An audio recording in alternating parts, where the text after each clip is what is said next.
okay with this dictator who was slaughtered and poisoned? I don't think that's what that says. I don't think that's what he was referring to. And where we've been with removing dictators and then basically owning countries. I think what he's saying is the situation is a disaster, and how can we make the best out of what we are dealing with here, right? What I don't think is helpful is when you have the president tweeting, though, that Vladimir Putin continues to say there was no collusion in our elections. He tweeted that right after the summit was announced, because that counters and that undermines what our intelligence. Well, it's not just that there was no collusion. Well, what he's tweeting too is that there was no meddling, and we know that's what I meant to say. That's a bipartisan agreement that there was meddling. Right. So keep your message consistent in the administration, with the State Department, the CIA, the president. Make sure you're on the same page here, because you want to go into this summit with the Russians as strong as you possibly can. But I want to ask Juan about your comment regarding de-escalation, because a lot of Democrats want us to believe that President Trump is weak on Putin. But when you look at energy independence, resentment over Merrick Garland apply to literally everything, because the Democrats have tried to obstruct President Trump on every aspect, whether it's tax reform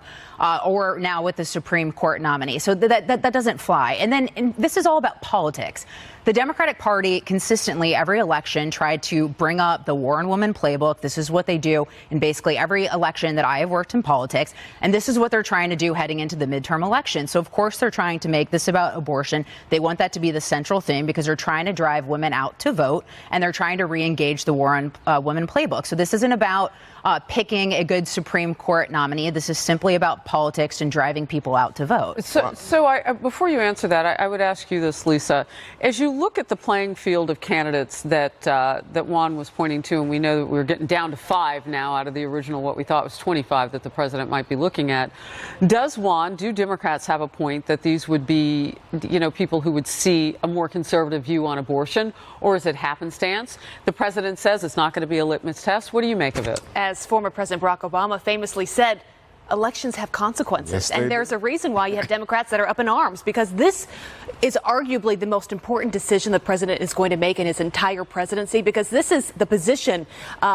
You're thinking about Kennedy. He was often the deciding vote, right? You never This knew isn't which like when way we lost Scalia, unfortunately. This could complete all of ICE incompetent. Yeah. I mean, I'm thinking about the morale of these men and women, some of the very best that this country has to offer, they put themselves on the front lines to protect us. They deal with immigration, they deal with human trafficking, they deal with counterterrorism. Is that a winning message? Because you look at polls on this. I looked at a recent one. You got almost 70% of the country who say we should not abolish ICE. Right, but you didn't hear it. You were wrong in saying that it's the majority of Democrats who say that. There's actually polling. Harvard-Harris came out with a poll. The majority of Democrats don't want to abolish ICE. Correct. And the reality is Democrats just don't want to that's what prosecute. Abby said. Well, I said a number of there are a number of Democrats that are calling for abolition. Yeah, we showed them on the screen. But I say most are talking, and I think they're reluctant to, Abby, because they see this as creating a political opening where it could be the fans could be flamed by President Trump and make it into, Democrats don't want borders. Democrats want immigrants running Where were they under Barack Obama? ICE was doing much of the same job under former President Obama. They were deporting more people. So the question becomes where was the anger? Where were the protests? Obama administration, more people than we've seen deported but the question comparatively year to year. As you heard from Durbin, the question